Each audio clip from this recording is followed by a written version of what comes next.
Antes do nosso próximo painel, a Telebrasil preparou um registro de um momento importante da história das telecomunicações que acontece no próximo dia 16 de julho, os 25 anos do marco legal que transformou o Brasil.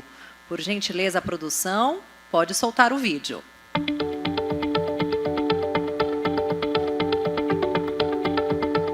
Olá!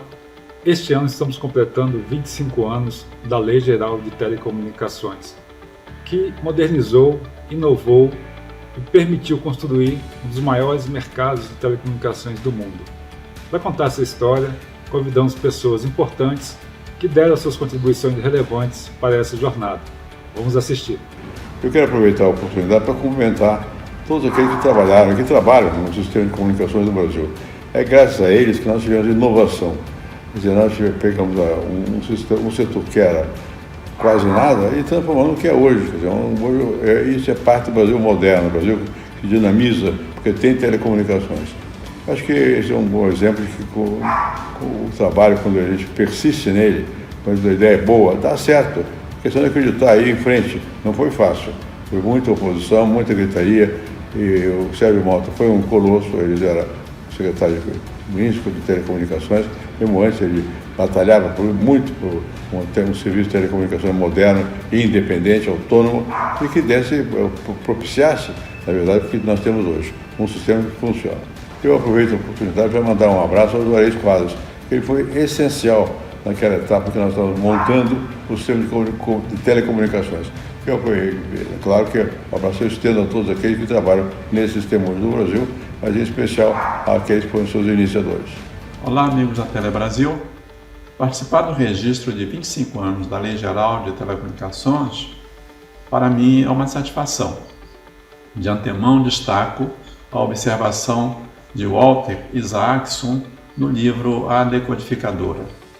Quase toda pessoa participante de uma saga tende a lembrar do seu papel como sendo um pouco mais importante do que os outros participantes lembram. Ter participado da reforma, para mim, foi uma auspiciosa, delicada e difícil missão. Sérgio Mota foi o grande líder. Sempre gentil e afável, mesmo com a fama de trator, ele nos dizia: quem dá a direção política da reforma é quem tem voto popular. Quem dá a direção técnica são vocês, servidores, assessores e consultores. Fernando Henrique Cardoso, o maior responsável pela reforma, estava sempre superando o Serjão. O resultado da reforma continua a se confirmar.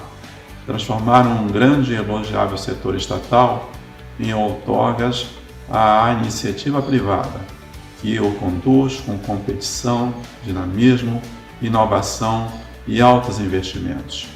Parabéns a todos que fazem as telecomunicações em benefício do Brasil. É com imensa satisfação que gravo essa mensagem no sentido de festejar os 25 anos da nossa Lei Geral de Telecomunicações. Vivi essa lei como deputado federal, como presidente da Comissão de Ciência, Tecnologia e Comunicações da Câmara dos Deputados, como ministro das Comunicações e como cidadão brasileiro. Ela trouxe enormes avanços para o nosso país.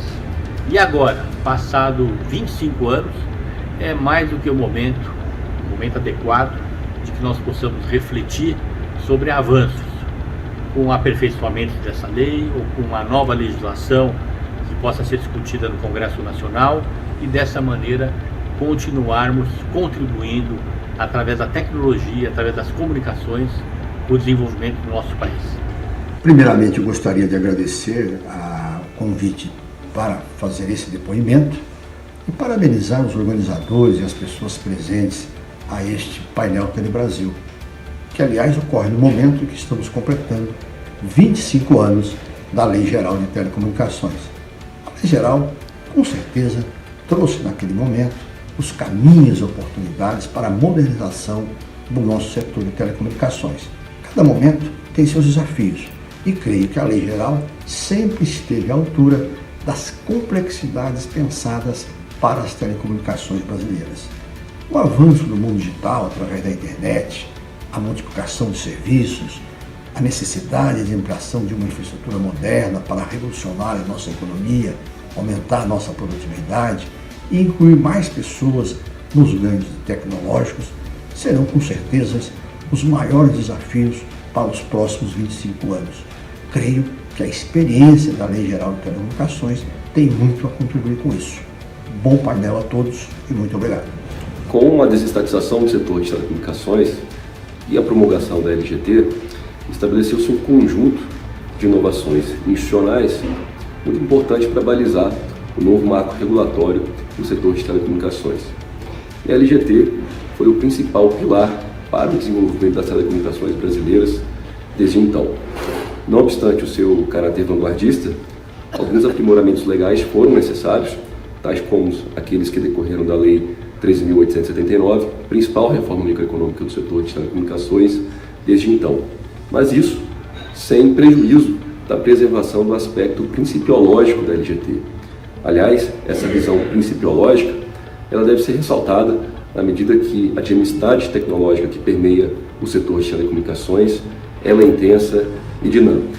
Mas, enfim, a LGT, como uma lei quadro, estabeleceu as bases para o contínuo aprimoramento do marco regulatório aplicado ao setor de telecomunicações, aspecto que deve ser priorizado e deve estar na agenda prioritária de qualquer país que entenda a perspectiva e as possibilidades decorrentes da chamada economia digital. Bom dia, pessoal. É uma grande satisfação estar aqui com vocês hoje comemorando os 25 anos da Lei Geral de Telecomunicações, conhecida carinhosamente como a LGT.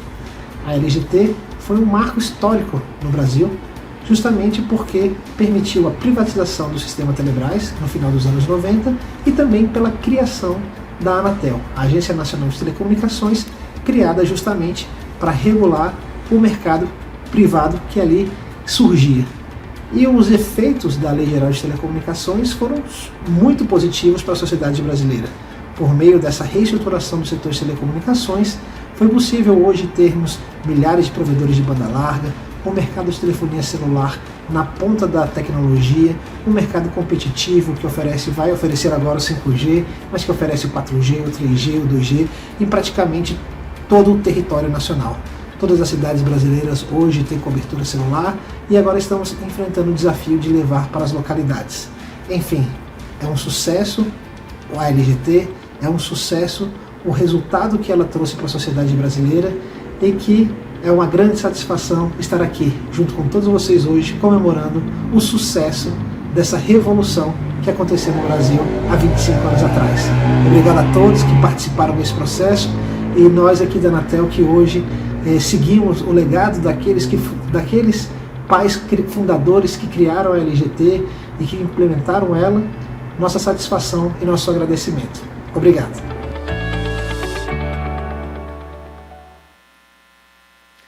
Bom, pessoal, o painel a seguir vai tratar de temas que são cada vez mais relevantes para a sociedade. Sustentabilidade, responsabilidade social e inovação. São agendas presentes em diversos setores econômicos e que no setor de telecomunicações já encontram posição de protagonismo.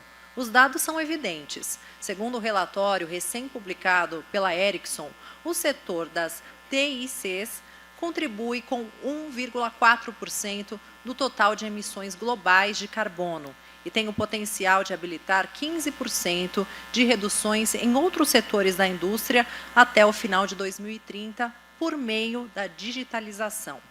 Um estudo feito pela empresa em parceria com a The Economist mostra que se os níveis de conectividade no Brasil chegassem à média de países com a Finlândia, junto com políticas públicas e programas, atrelando tecnologia e educação, poderíamos ter um aumento de GDP de mais de 6,6%, muito puxado pelo 5G. E não é por acaso, como parte das políticas públicas estabelecidas com o edital de 5G, a agenda da responsabilidade, com a ampliação da educação de escolas entre as metas estabelecidas, o tema se torna ainda mais presente para operadores, fornecedores de tecnologia e de toda a sociedade.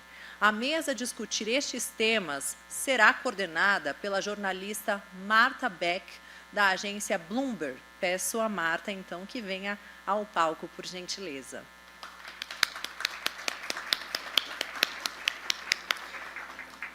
E agora, para compor o próximo painel, vou falar os nomes aqui dos nossos convidados. Vicente Aquino, conselheiro da Anatel.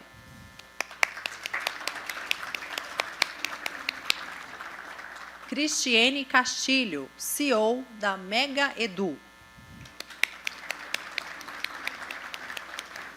Marise de Luca, Grupo Mulheres do Brasil. Mário Girasoli, vice-presidente de Assuntos Institucionais e Regulatórios da TIM. E Pedro Lucas Pereira, diretor do Departamento de Investimentos e Inovação do Ministério das Comunicações.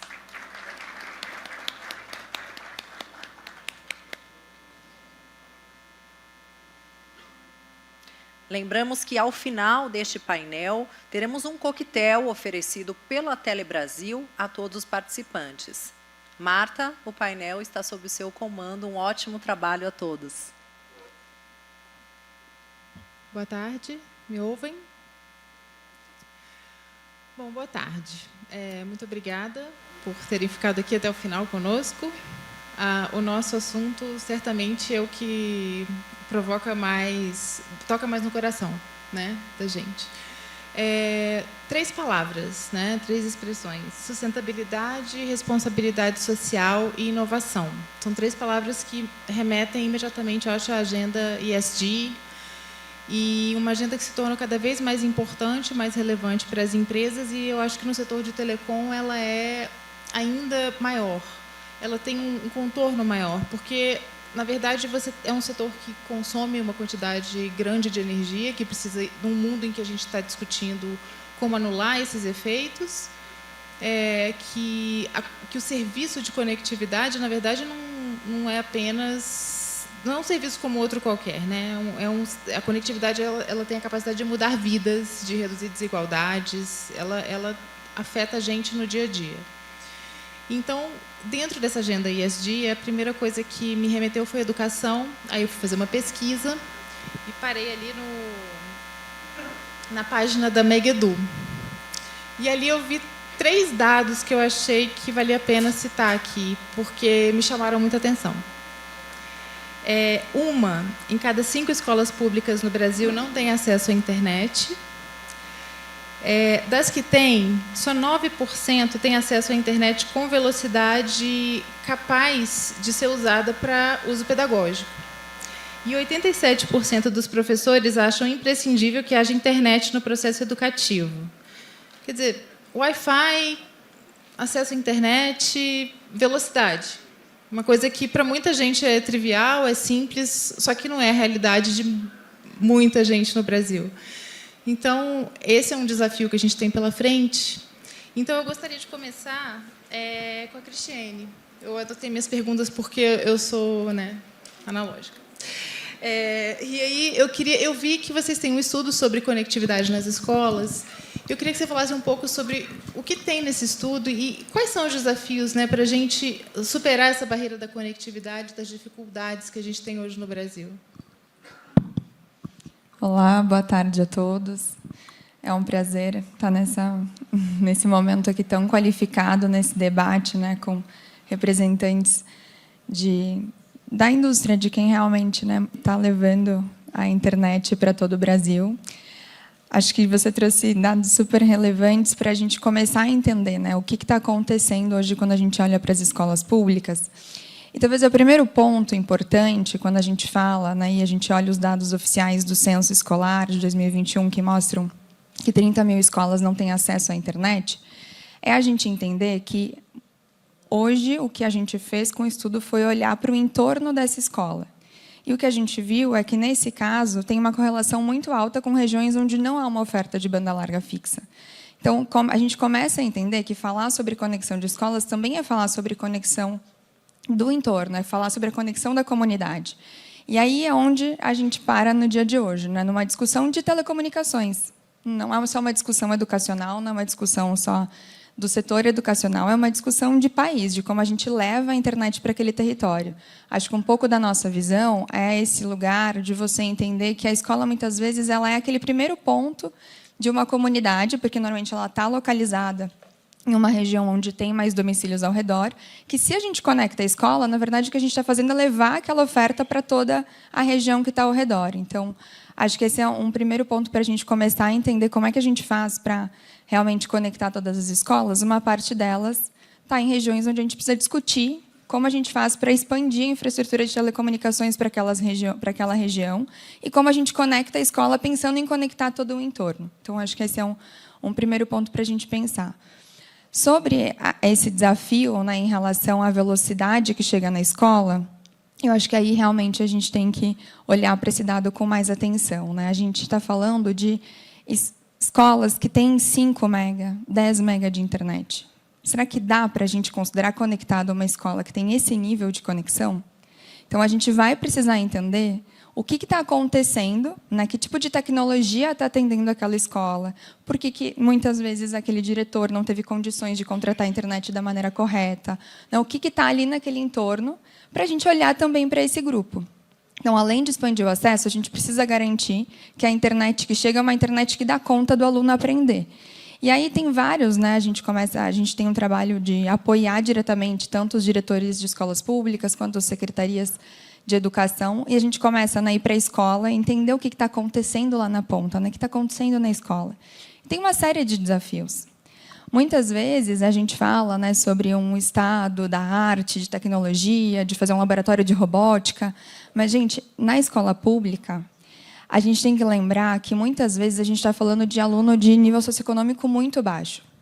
Na Mega Edu, a gente tem uma pessoa incrível, chama Victoria, e ela conta essa história. Ela conseguiu aplicar para o Enem porque ela imprimiu o boleto do Enem na escola, porque ela não tinha computador em casa, ela não tinha impressora em casa. Então, a gente não tem nem noção nem da dimensão que é você realmente levar esse acesso à internet para uma escola, né? Às vezes a gente é um acesso ao mundo digital que no passado era uma coisa de nossa, né? Até mesmo na escola pública se falava em inovação, tecnologia. Hoje o que está acontecendo é que uma parte das escolas ficou no passado. Então o que a gente vê tem uma série de habilidades digitais que os alunos desenvolvem só de estar em contato com a tecnologia, né? Então quem durante a pandemia teve sobrinho, filho em casa, normalmente estava lá, seu computador. Hoje em dia, né, o próprio Google tem uma ferramenta de Google Sala de Aula, então o aluno de ensino médio faz o trabalho dele já no PowerPoint. Então, esse menino de escola privada, quando vai para o ensino médio, termina e vai para o mercado de trabalho, ele já está com muitas habilidades, né? Ele chega lá fazendo uma apresentação, e o menino da escola pública está ainda na cartolina, ou quem dirá na lousa, indo lá explicar o raciocínio dele para fazer o trabalho. Então, acho que a gente está diante de um cenário que, pela primeira vez, eu acredito, é muito promissor, porque a gente tem, né, aí muitas políticas públicas importantes sendo lançadas nesse último ano, né? Então, está aqui o conselheiro Vicente liderando todo o trabalho na Anatel, Pedro e o Ministério de Comunicações que tem lançado iniciativas interessantes. Então, pela primeira vez, a gente tem recursos. Depois da pandemia, a gente viu uma mudança absurda na percepção de uso de valor da internet pelos professores. Então, tem o Datafolha que mostra, né, o quanto os professores estão querendo usar a tecnologia no volta às aulas. Então, hoje, é quase como se a gente estivesse com a faca e o queijo na mão, né? A gente tem recurso, tem lá a escola querendo fazer acontecer. Os próprios professores tiveram que desenvolver habilidades digitais. No início da pandemia, eu liderei uma força-tarefa que ajudou diferentes escolas públicas. Os professores não sabiam fazer um link do Zoom. E eles tiveram que aprender. E eles passaram 2 anos indo atrás, entendendo, aprendendo. Hoje, o nível de habilidade digital de um professor já é muito mais alto, porque ele teve que aprender isso. Então, a gente tem a vontade de quem está lá na escola pública de resolver, a gente tem recursos. Acho que o que a gente vai precisar é desses espaços de diálogo, de entender quais são os modelos, do que funciona para a indústria, do que funciona para o governo, do que funciona para a escola. E aí, sim, começar a pensar quais são esses modelos que a gente vai olhar para esse problema e ajudar a resolver. Mas não vou roubar toda. Tem muita coisa para pensar e para discutir com vocês, mas vou deixar os outros palestrantes também trazerem. Obrigada. Obrigada. Acho que você já levantou a bola de algumas coisas que são do meu roteiro, que eu acho que são interessantes da gente falar. E uma delas é a questão da desigualdade, né, da pessoa que teve que imprimir um boleto na escola para poder fazer a inscrição do Enem. E daí eu queria ir para a Marise e pedir para você falar um pouco sobre essa questão de quão eficiente, quão importante é para a gente ter a conectividade do ponto de vista da desigualdade, da redução da desigualdade num país como o Brasil? Bom, boa tarde a todos e todas. É um prazer estar aqui, depois de tantos anos em telecom. Para mim, eu fico especialmente honrada de estar aqui pelo Grupo Mulheres do Brasil, tratando hoje de causas de desigualdade social. Então, assim, coisas básicas. Para começar, conectividade é direito universal, incluído no artigo 19 da Declaração dos Direitos Humanos. Então, essa parte não temos dúvidas. Nós já sabemos e nós já aprendemos que conectividade é um instrumento de inclusão social para concretizar direitos humanos. Eu quero trazer aqui alguns dados, alguns já foram mencionados anteriormente em outros painéis, e algumas ações. Dados do estudo do abismo digital no Brasil, que é um estudo da PwC com o Instituto Locomotiva, de março desse ano. Ali, o que a gente tem? Que menos de 1/3 da população pode ser considerada plenamente conectada. E nós estamos falando aí, sobretudo, de brancos da classe A e B. Os outros cidadãos, principalmente os negros das classes C, D e E, ficam sem conexão metade do mês, porque terminam os seus planos. E 58% dos brasileiros, eles acessam a internet apenas via smartphone. Tem um outro recorte que eu achei bastante interessante nesse estudo do abismo digital do Brasil, que ele trata da educação. Então, ele resgata os dados do Brasil no PISA e aí diz: tá bem, nós sabemos que nós temos um dos 10 piores desempenhos no mundo em matemática, um resultado fraco em leitura e um contingente mínimo da população que domina o inglês.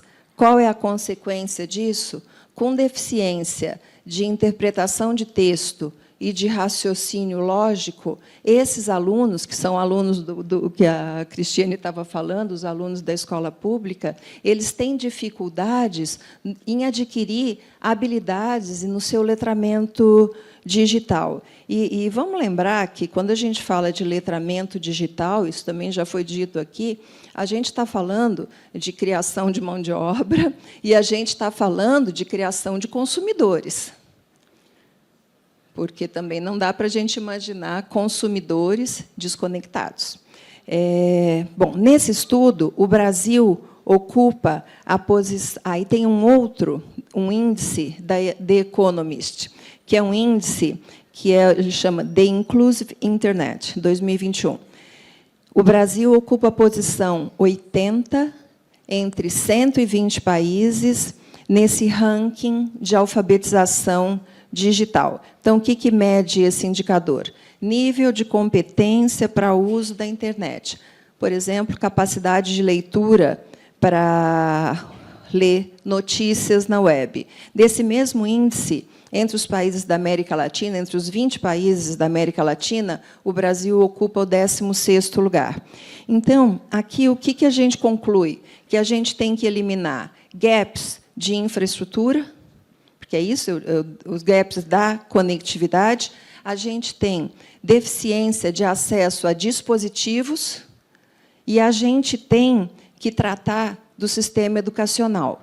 Então, faz todo sentido o que a gente está falando aqui de conectividade na educação de um modo mais amplo para resolver desigualdade. Uma coisa que a gente vê é isso, que desigualdade, a internet, ele não só reflete a disparidade econômica, como reforça.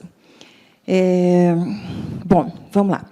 No Grupo Mulheres do Brasil, nós criamos um grupo de trabalho de conectividade em março de 2020, quando a gente teve que interromper os trabalhos presenciais que a gente fazia no Comitê Mundo Digital. O abismo digital ficou claro para todas nós e nós começamos algumas ações. Um bloco de ações é no sentido de conectividade universal. E aí a gente tem participado de discussões de políticas públicas com o Ministério das Comunicações, com a Anatel, em alguns grupos. E, quando a gente fala de conectividade universal, a gente não tem nenhuma ilusão. A gente fala de, por exemplo, ter acesso gratuito num serviço público presencial. Outra coisa, a gente não poderia usar os aplicativos dos serviços digitais do governo sem consumir do plano de dados?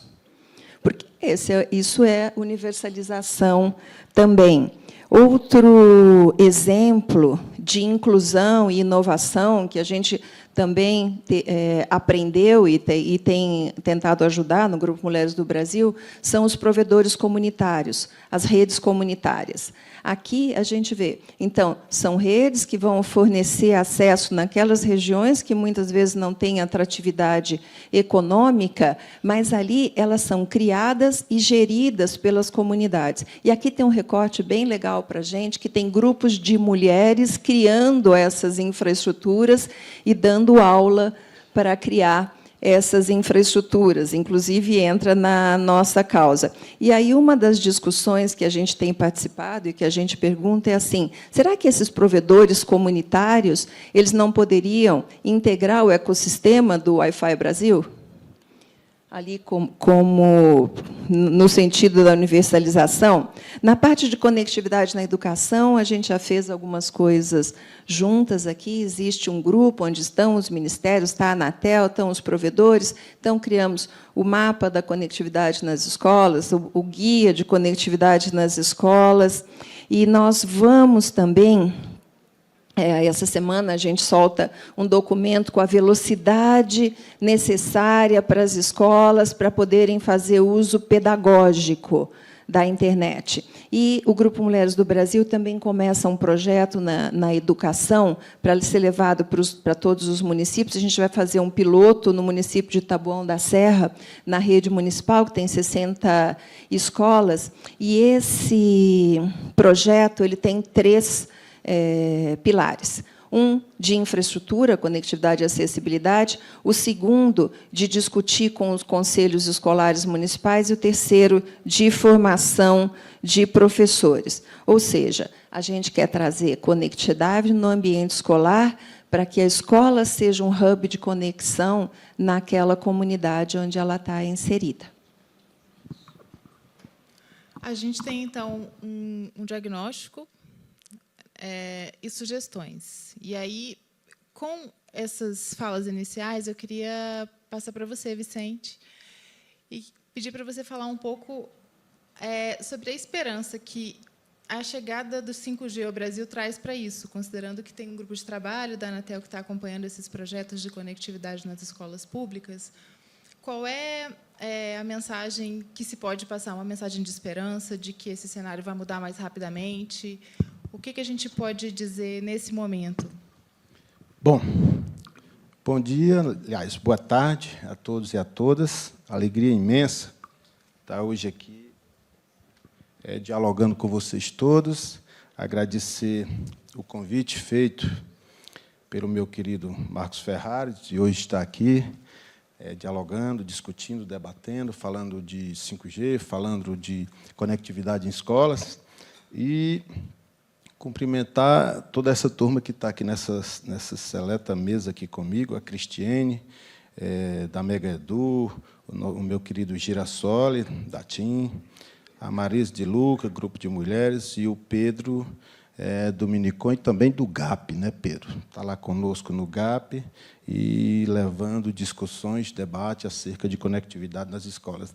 E, de igual sorte, honrosamente, cumprimentar todos que estão aí na plateia, o setor, os servidores da Anatel, enfim, todos que, de forma direta ou indireta, eles hoje são atores, de qualquer forma, dessa questão da conectividade, que, na minha ótica, na minha opinião, é um marco divisor no mundo moderno. O mundo moderno depende, para mim, hoje, fundamentalmente, da tecnologia da informação, e, no nosso caso especial, das telecomunicações, que eu já uso o nome comunicação eletrônica, é um chavão usado por mim.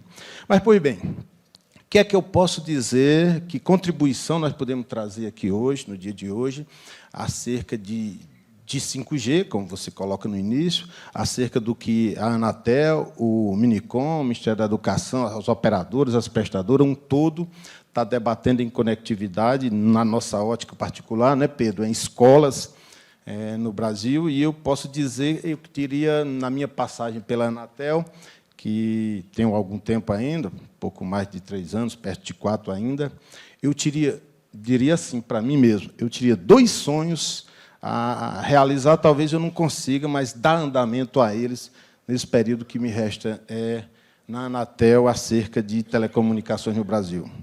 O primeiro deles seria universalizar. Esse seria um deles. E o edital do 5G, o leilão do 5G, como queiram dizê-lo, ele propicia isso. Ele pode até não conseguir cumprir a contento e a rigor e o todo, mas a modelagem de leilão não arrecadatório permitida por todos nós, digamos assim, a Anatel trouxe um papel, o setor trouxe outro papel muito importante, o governo federal trouxe outro, o Ministério das Comunicações, na pessoa do ministro Fábio Faria, que foi importantíssimo na feitura, na chegada e na aprovação em um tempo relativamente rápido, se não fosse a grandeza, a força, a determinação do ministro Fábio, nós não ter ainda hoje um edital, um leilão realizado, e aí contou certamente com a força e a disposição do ministro Fábio Faria, do Ministério das Comunicações, o Ministério da Economia, que permitiu, e aí um dos pontos mais importantes de tudo isso, que o leilão não fosse arrecadatório, que o leilão permitisse aportes pequenos ao erário e que a grande quantidade dos recursos, cerca de mais de 90%, fossem devolvidos em compromisso às operadoras de telecomunicações e ao setor como um todo, e daí onde vai o liame, a ligação que eu digo que o leilão do 5G permite, endereça, caminha no sentido de permitir a universalização. Então, se nós conseguirmos universalizar esse país, de levar conectividade, aí não estou falando aqui ainda escola, né? Levar conectividade aos rincões do Brasil, nós vamos ter uma significativa e absoluta diferença em todos os segmentos desse imenso Brasil, né? E isso é um dos sonhos meus, é conseguir, daqui a algum tempo, ver todos os lugares e lugarejos do Brasil, as regiões mais remotas, mais pobres, mais distantes do país, estar conectada. Esse é um sonho, né? Há pouco tempo eu via, ainda nesse tema, o Ministério da Saúde, por exemplo. Está aqui um exemplo prático, comum. O Ministério da Saúde normatizar, onde eu estiver equivocado, alguém me corrija aí, por favor, normatizar aquilo que nós chamamos de telesaúde, que os efeitos nocivos, nefastos e ruins da pandemia trouxe isso de bom, né?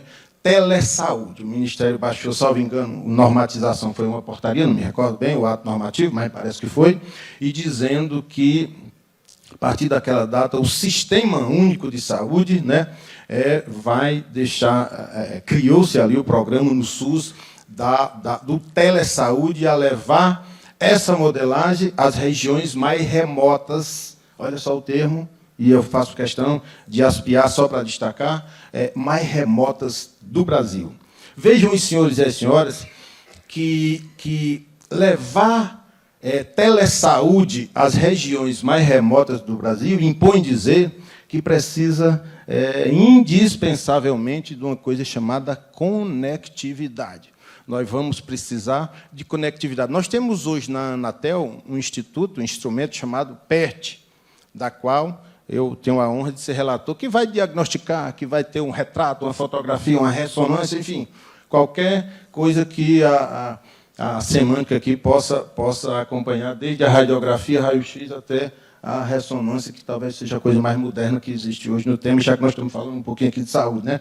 Então, veja só, os senhores e as senhoras, o PERT vai diagnosticar tudo isso. O PERT vai diagnosticar tudo isso e os efeitos do compromisso do leilão do 5G, minha querida Marta, os efeitos do leilão do 5G vai permitir, naquela modelagem de cerca de, sei lá, 40 bilhões de reais, né, que a gente possa detectar isso e os compromissos de abrangência possam cumprir essa lacuna, esse gap, esse fosso abissal que separa aqueles que são conectados e aqueles que não são conectados. Então, assim, nessa questão primária que eu estou colocando, e foi isso que você colocou, em relação ao 5G. E é no 5G que eu vejo isso, e é no 5G que eu me empolgo, e é nessa demanda inicial que vem o meu sonho primeiro, que é de ver esse país todo levado àquilo que sempre nós buscamos, que é universalização da cobertura, e esse país e o mundo será diferente quando essa quinta geração, a cobertura como um todo, 4G, 3G, mas, enfim, quando a quinta geração de tecnologia puder cobrir esse país inteiro e certamente o mundo inteiro. Alguns vai demorar muito, mas o nosso não vai. E eu digo mais. Eu tenho proposto, e não sei se aqui de público eu digo de primeira mão, mas devo dizê-lo, o setor está todo aqui, talvez, se não está, mas parte dele está, né? Nós temos ali, vou já chegar em escola, viu? Se o tempo me permitir, mais 3 minutinhos eu chego em escola, viu? O leilão do 5G,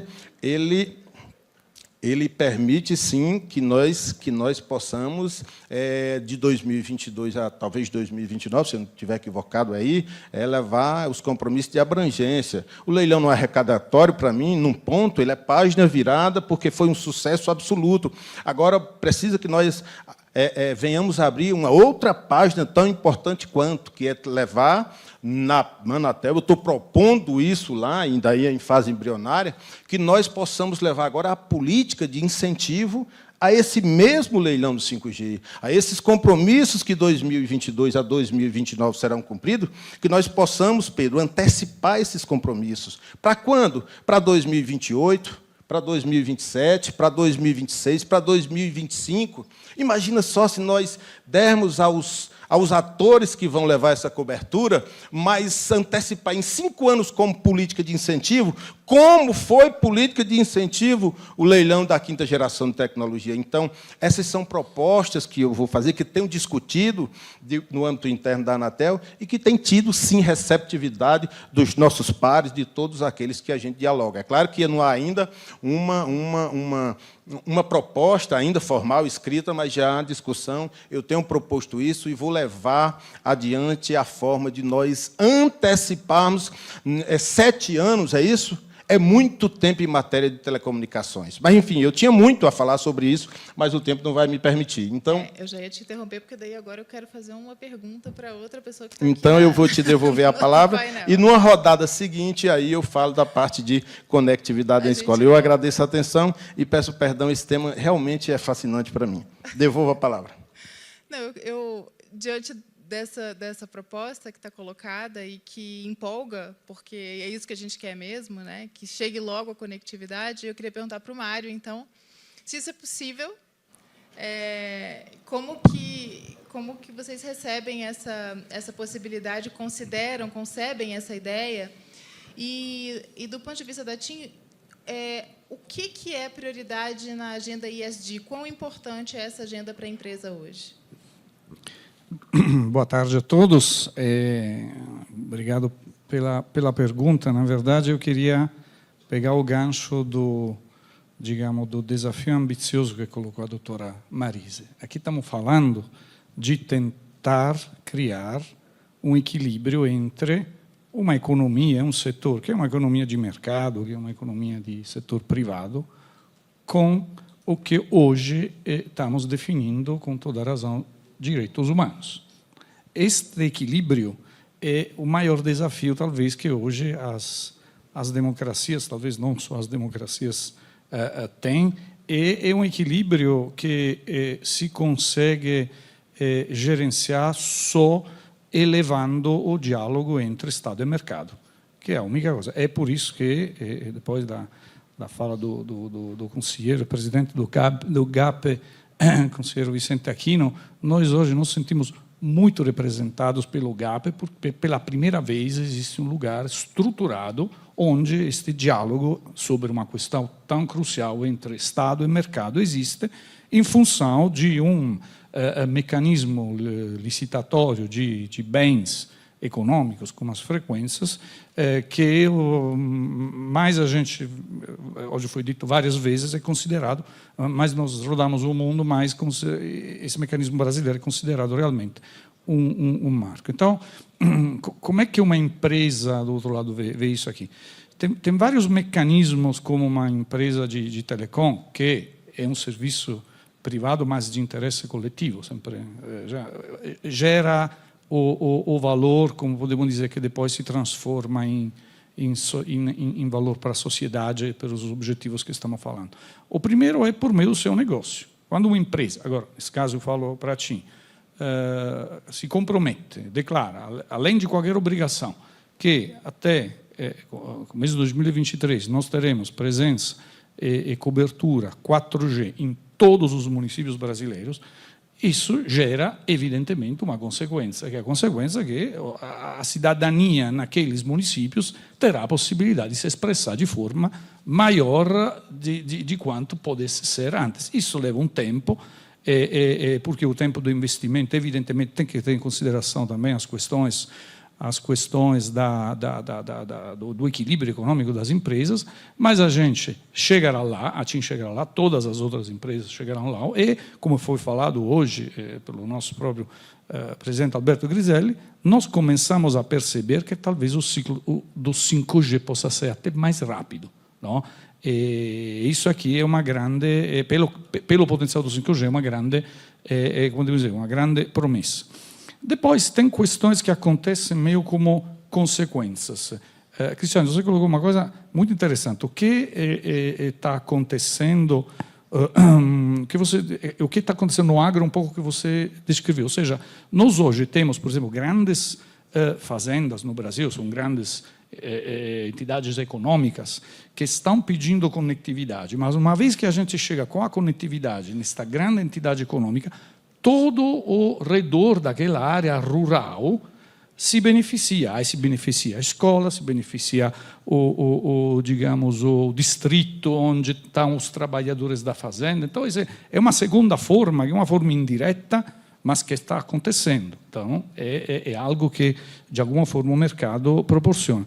E depois tem os grandes projetos diretos, como o aporte direto de mais de 3 bilhões de reais para o tema da conectividade da escola, mas eu digo também, sempre no leilão 5G, o gigantesco projeto do PAIS, das infovias de fibra na região amazônica, porque muito frequentemente a falta de economicidade, digamos aqui, de fazer uma cobertura, não está na rede de acesso, levar o equipamento que irradia a frequência, está em todo o resto, ou seja, levar a transmissão de fibra que permite aquele funcionamento. Uma vez que em regiões que conhecemos, são complexas, são remotas, este gargalo da transmissão de fibra será superado, aí lá, como consequência, então indireta de alguma forma, mas tangível, do leilão, teremos isso. Então, assim, é como dizer, atacar o problema por todas as suas frentes.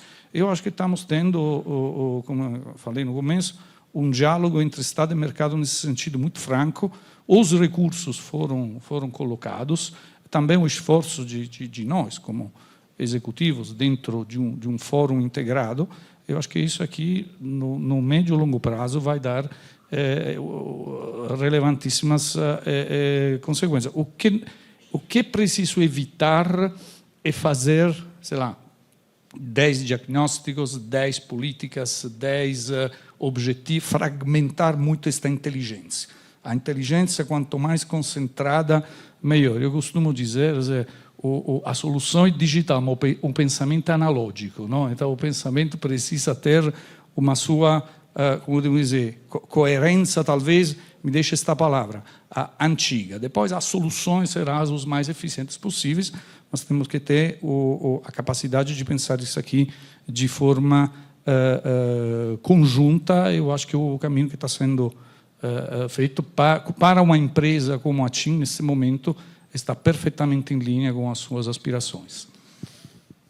E dentro dessa agenda de avanço que a gente parece estar vendo crescer a cada dia, a gente tem também recursos que não vêm só do leilão de 5G. A gente teve uma mudança em todas as regras para o FUST.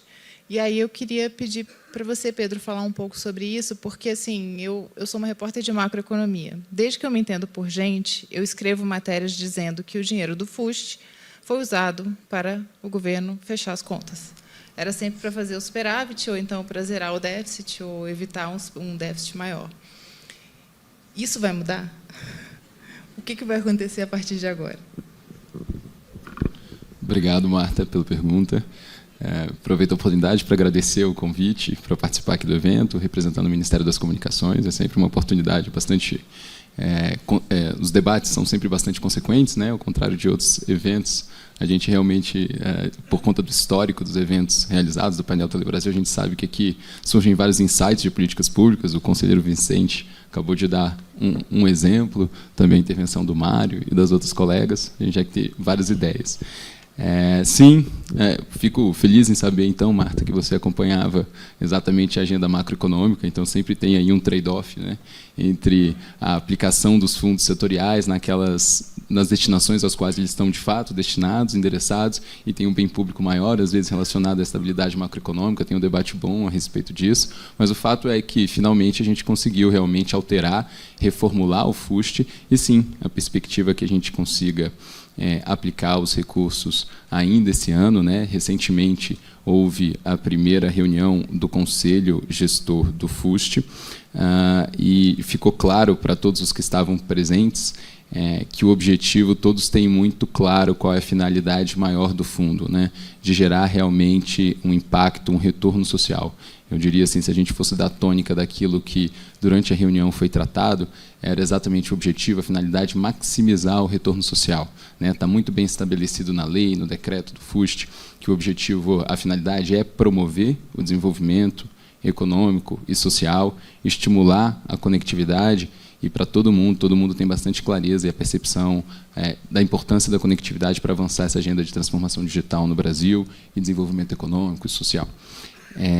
E eu acho que também uma característica do FUST que foi bastante feliz e que contribui bastante para a perseguição desse objetivo é o fato de ser um conselho gestor composto, naquela característica, aquela expressão, né, multi-stakeholder. Então, são vários atores. Então, quer dizer, não é só o Ministério das Comunicações que está contribuindo para a gestão do fundo. A gente tem o Ministério da Ciência, Tecnologia e Inovações, a gente tem o Ministério da Agricultura, Pecuária e Abastecimento, a gente tem o Ministério da Economia, a gente tem o Ministério da Saúde, o Ministério da Educação, temos representados os prestadores de serviços de telecomunicações, tanto de grande porte quanto de pequeno porte, e representantes da sociedade civil, trazendo exatamente seus inputs de várias áreas, de vários setores.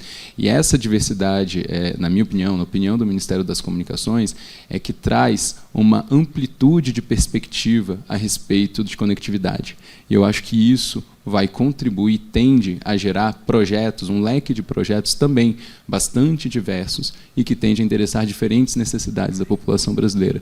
E é por isso que o Ministério coloca, sim, grande expectativa, será utilizado e eu acho que vai ter bastante retorno, sim. Obrigado. Ótimo, obrigada. Eu acabei de me dar conta de que a gente está com o tempo apertado, então eu vou fazer o seguinte, eu vou pedir para cada um de vocês, ouvindo tudo que a gente ouviu aqui, dados os diagnósticos e as mensagens, e eu fiquei empolgadíssima com essa coisa do 5G. Sua proposta, Vicente, me deu esperanças de verdade.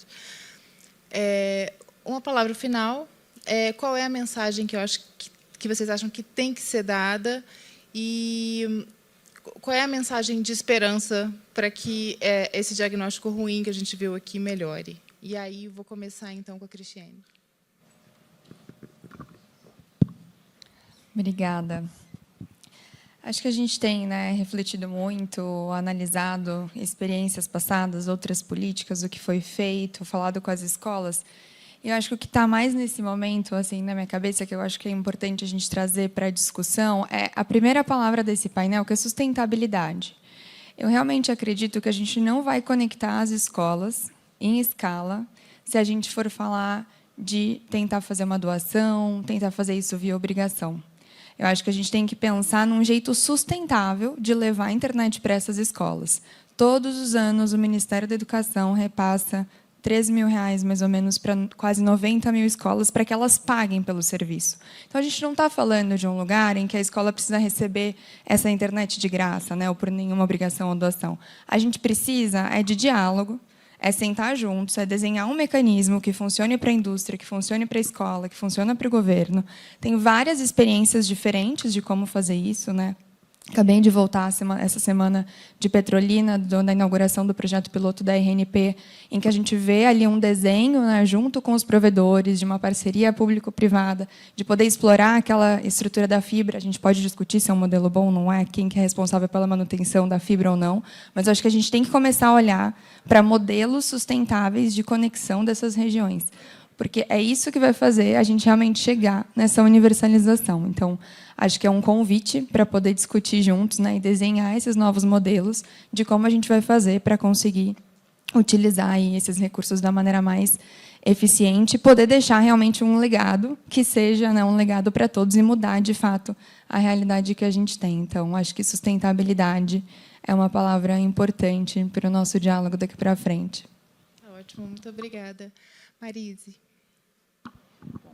Eu vou usar, para a gente encerrar, o que a gente usa muito lá no Grupo Mulheres do Brasil. Então, nós somos liderados pela Luísa Helena Trajano, e a Luísa o que diz para a gente é que a gente, primeiro, que a gente acredita que a sociedade civil organizada é que vai ajudar a trazer as mudanças sustentáveis para construir o país que nós queremos. Então, as nossas palavras são união e ação. Nós trabalhamos com todos os governos, em todas as esferas. É um movimento suprapartidário e um exemplo do que a gente, que é bom, do que a gente pode fazer para esta pauta, é o que foi feito o ano passado no movimento Unidos pela Vacina. O movimento Unidos pela Vacina foi um movimento que tinha políticos, empresários, ministérios, empresas, voluntários, unidos para quê? Para o bem comum, sem fazer diagnóstico, sem criticar, sem adotar posição, mas era isso. Era preciso vacinar a população, nós conseguimos levar que as empresas entregassem em 4 mil municípios aquilo que era necessário para vacinar. Tem um legado de 56 milhões de equipamentos para o Sistema Único de Saúde. Então, é isso, união e ação. E é assim que a gente vai conseguir transformar e construir a ponte sobre esse abismo digital. É isso mesmo. Mário, por favor.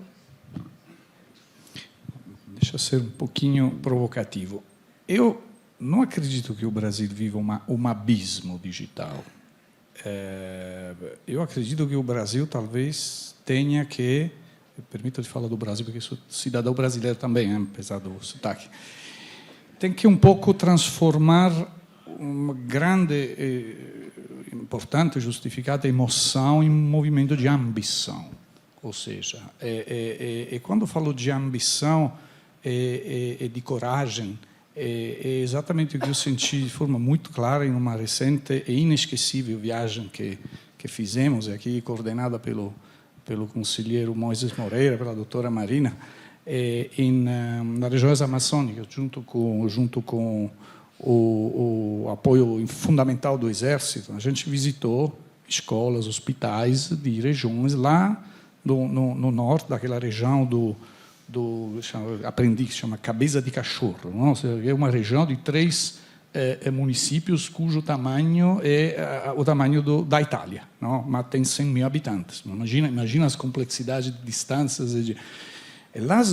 O que eu percebi lá, a parte, evidentemente, a relevância que a conectividade tem no hospital, que consegue hoje fazer, digamos, consultas remotas na escola que visitamos, mas eu percebi um grandíssimo sentido de orgulho, não? Em ter encontrado as soluções adaptadas naquelas situações. E aí, quando falamos da palavra de sustentabilidade, eu não gosto muito da palavra sustentabilidade, sobretudo porque é singular. Não existe a sustentabilidade, no meu ver, mas existem soluções que talvez possam ser completamente diferentes entre a região que visitamos, que, de novo, onde aprendi muito mais sobre o Brasil que em 15 anos, digamos, de relatórios, etc., por exemplo, no redor do Rio de Janeiro, por exemplo. Em torno ao Rio de Janeiro, eu vi coisas muito mais complexas e talvez críticas de quanto vi na região amazônica, onde, efetivamente, relato do que a gente viu, a gente até inaugurou uma estação satelital lá em um posto de fronteira na divisa com Venezuela, ou seja, pouco a pouco, a ambição, e de novo, a ambição é fruto do nível de diálogo entre Estado e mercado. Lá se gera ambição, acho que pode criar grandíssimas oportunidades.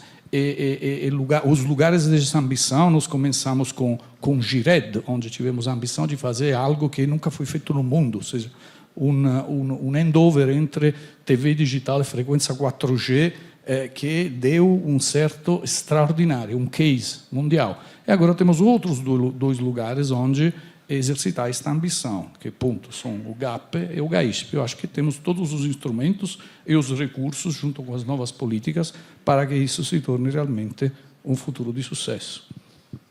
Obrigada. Pedro, você, temos ou não temos um abismo digital no Brasil? Depende da perspectiva, né, Marta? Mas eu acho que, independente da percepção se temos ou se não temos, eu acho que é inegável o avanço que foi feito.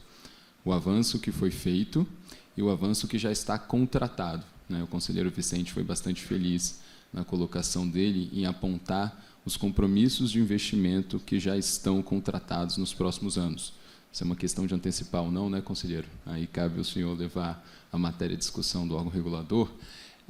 Mas isso, Marta, eu acho que é importante a sua questão também para chamar atenção para aquilo que talvez seja necessário do ponto de vista aqui, enquanto formulador de política pública. A gente entende, para fazer também um link com tudo que foi comentado aqui hoje, principalmente da perspectiva social, e falando não só especificamente do abismo de infraestrutura, eventualmente da dificuldade de acesso, que as políticas de telecomunicações elas têm que evoluir, isso com certeza.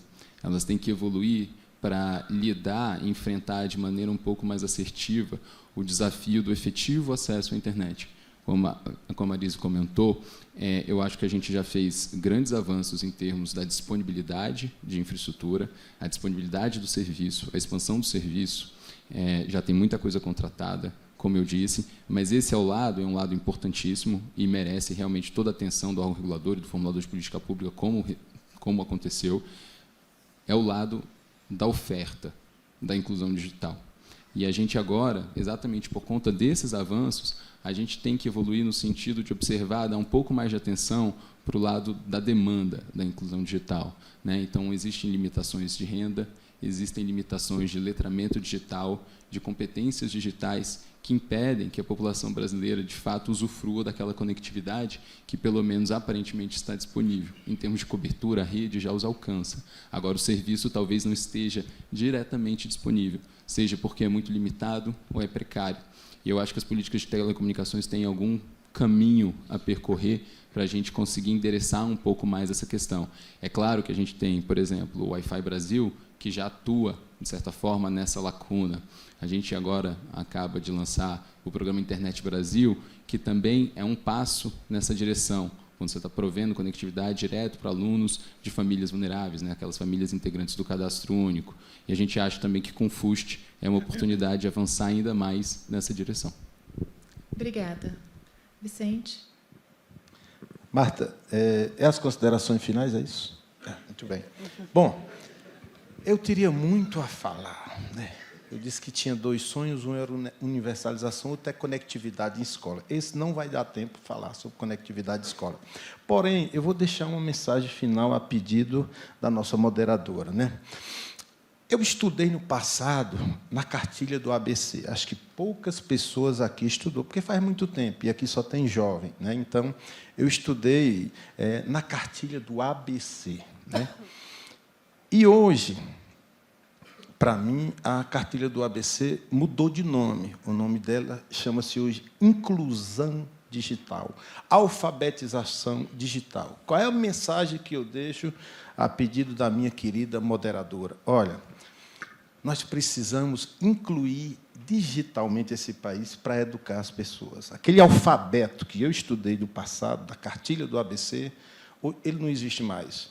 Hoje as pessoas querem saber se eles estão incluídas digitalmente, se conseguem usar a tecnologia da informação, se com isso conseguem fazer negócios a partir daí. Então, assim, mensagem final, incluamos digitalmente a sociedade brasileira, que nós estaremos resolvendo uma gama, uma imensidão de problemas, a começar pela inclusão social, né? Eu creio, e aí é uma concepção minha, pessoal, que a inclusão digital engoliu a inclusão social. No dia que você incluir digitalmente as pessoas, você as incluiu socialmente. Eu tenho exemplos e exemplos e exemplos disso. Nós temos toda hora, vendo toda hora em redes sociais, nos veículos de comunicação eletrônica. Muito bem. Então, a minha mensagem final é nesse sentido. Precisamos incluir digitalmente as pessoas, e esse é o alfabeto do mundo moderno. Vejam só, se fala muito em agronegócio, e quando se fala em agro, se pensa nas grandes fazendas do Mato Grosso do Sul, do Goiás, não sei aonde, não sei de onde, não sei de onde.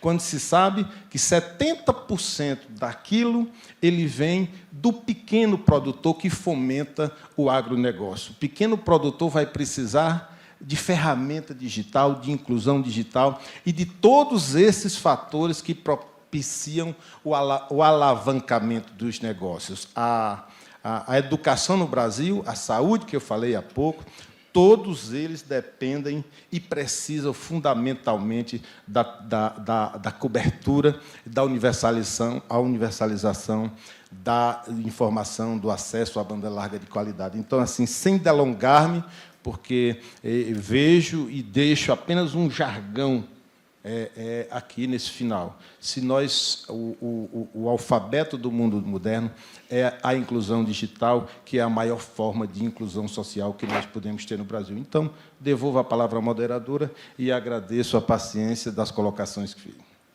Muitíssimo obrigada. Obrigada, Vicente. Obrigada a todos vocês. Eu acho bom que a gente tenha terminado o dia de hoje com esse tema e acho que terminamos com uma mensagem de esperança de que a gente pode ter mais para frente mais inclusão, mais conectividade e um país melhor, né? Muito obrigada a todos. Muito obrigada ao Ferrari pelo convite, ao painel Telebrasil, meus parabéns e boa noite.